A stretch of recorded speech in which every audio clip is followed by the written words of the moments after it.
আপত্তিসমূহের জবাব। এক, গোত্রের নেতাদের উপরোক্ত আপত্তি ও অপবাদসমূহের জবাবে নূহ আলাইহিস সালাম বলেন, হে আমার কওম, আমি যদি আমার প্রভুর পক্ষ হতে স্পষ্ট দলিলের উপরে থাকি, আর তিনি যদি তাঁর পক্ষ হতে আমাকে রহমত দান করেন, আর সেসব থেকে যদি তোমাদের চক্ষু অন্ধ থাকে, তাহলে কি আমি তা তোমাদের ইচ্ছার বিরুদ্ধে তোমাদের উপরে চাপিয়ে দিতে পারি? একথা দ্বারা বোঝানো হয়েছে যে নবুয়াত ও রিসালাত চেয়ে পাওয়া যায় না। এটা সম্পূর্ণরূপে আল্লাহর ইচ্ছাধীন। তিনি মানুষের জন্য কোন ফেরেশতাকে নয়, বরং তাঁর মনোনীত কোন মানুষকেই নবী করে পাঠিয়ে থাকেন স্পষ্ট দলিল প্রমাণ সহকারে। নূহ আলাইহিস সালাম তাঁর কওমকে আরও বলেন, তোমরা কি এ বিষয়ে আশ্চর্যবোধ করছ যে তোমাদের পালনকর্তার পয়গাম তোমাদের মধ্য থেকেই একজনের মাধ্যমে তোমাদের কাছে এসেছে, যাতে সে তোমাদের ভীতি প্রদর্শন করে ও তার ফলে তোমরা আল্লাহর অনুগ্রহ প্রাপ্ত হও? আল্লাহ বলেন, কিন্তু তারা নূহকে মিথ্যা সাব্যস্ত করে। তখন আমি তাকে ও তার নৌকারোহী সাথীদেরকে মুক্ত করি এবং আমাদের আয়াতসমূহে মিথ্যারোপকারীদের ডুবিয়ে দিয়েছি। বস্তুত তারা ছিল জ্ঞানান্ধ। মুসলিম উম্মাহর মধ্যে একদল লোক শেষনবী মুহাম্মদ লাহু আলাই সাল্লাম কে নূরের নবী বলে পরোক্ষভাবে তাঁকে ফেরেশতা নবী বানাতে চায়। এভাবে তারা বিগত যুগের কাফিরদের সন্দেহবাদের অনুসরণ করে মাত্র। অথচ আল্লাহ বলেন, যদি আমি কোন ফেরেশতাকে রাসূল করে পাঠাতাম, তবে সে মানুষের আকারেই হতো। কিন্তু এতেও তারা ওই সন্দেহই প্রকাশ করত যা এখন করছে। দুই, তাদের দ্বিতীয় আপত্তির জবাবে নূহ আলাইহিস সালাম বলেন, আমি কোন গরিব ঈমানদার ব্যক্তিকে তাড়িয়ে দিতে পারি না। তারা অবশ্যই তাদের পালনকর্তার দিদার লাভে ধন্য হবে। বরং আমি তোমাদেরই মূর্খ দেখছি।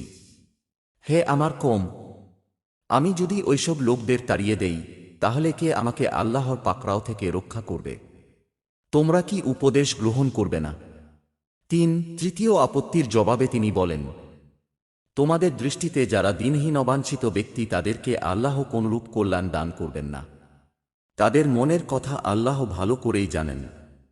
সুতরাং এমন কথা বললে আমি অন্যায়কারীদের অন্তর্ভুক্ত হয়ে যাব। অতএব দুনিয়াবী প্রাধান্য মূলত কোনো প্রাধান্য নয়। পরকালীন উচ্চ মর্যাদাই হল প্রকৃত মর্যাদা। চার, চতুর্থ আপত্তির জবাবে তিনি পয়গম্বর সুলভ উত্তর দিয়ে বলেন, হে আমার কওম, আমার মধ্যে কোনই পথভ্রষ্টতা নেই, বরং আমি বিশ্বপালকের পক্ষ হতে প্রেরিত রাসূল। আমি তোমাদের নিকটে আমার প্রভুর রিসালাত পৌঁছে দেই এবং আমি তোমাদেরকে সদুপদেশ দিয়ে থাকি, কেননা আমি আল্লাহর পক্ষ থেকে এমন বিষয় জানি যা তোমরা জানো না। অতএব আল্লাহ প্রদত্ত রিসালাত তথা ওহির বিধান পালন করা ও তা জনগণের নিকটে পৌঁছে দেওয়াই আমার দায়িত্ব ও কর্তব্য, পিতৃধর্ম পালন করা নয়। বস্তুত বাপদাদার ধর্মের দোহাই নূহ আলাইহিস সালাম থেকে শুরু করে শেষনবী মুহাম্মদ সাল্লাল্লাহু আলাইহি সাল্লাম পর্যন্ত সবাইকে দেওয়া হয়েছিল। আর সে কারণে প্রায় সকল নবীকেই শস্য জাতির নিকট থেকে চরম নির্যাতন ভোগ করতে হয়েছিল। পাঁচ, অতঃপর নেতৃত্ব লাভের আশায় নূহ আলাইহিস সালাম লোকদের নিত্যে দাওয়াত দিচ্ছেন মর্মে তাদের পঞ্চম আপত্তির জবাবে তিনি স্পষ্ট ভাষায় বলেন যে, এই দাওয়াতের বিনিময়ে আমি তোমাদের কাছে কোনো মালদৌলত বা কোনো বিনিময় কামনা করি না। আমার পুরস্কার তো কেবল বিশ্বপালকের আল্লাহর নিকটেই রয়েছে। বস্তুতপক্ষে সকল নবী একথা বলেছেন। শেষনবী মুহাম্মদ সাল্লাল্লাহু আলাইহি সাল্লাম এর কাছে এসে তাঁর কওমের নেতারা যখন নেতৃত্ব গ্রহণের অথবা মালদৌলতের বিনিময়ে তাওহীদের দাওয়াত পরিত্যাগের প্রস্তাব দিয়েছিল, তখন তিনি তা প্রত্যাখ্যান করে বলেছিলেন, যদি তোমরা আমার ডান হাতে সূর্য ও বাম হাতে চন্দ্র এনে দাও, তথাপি আমি যে সত্য নিয়ে আগমন করেছি তা পরিত্যাগ করব না। বস্তুত শিরকের মাধ্যমে দুনিয়া অর্জন সহজলভ্য হয় বিধায় যুগ যুগ ধরে দুনিয়া পূজারী এক শ্রেণীর বকধার্মিক লোক মূর্তি, কবর ও মায়ের নিয়ে পড়ে আছে। লোকেরা তাদেরকে আল্লাহর অলি ভাবে, অথচ ওরা মূলত শয়তানের অলি। ইব্রাহিম এদের উদ্দেশ্যেই বলেছিলেন, হে প্রভু, এ মূর্তিগুলি বহু লোককে পথভ্রষ্ট করেছে।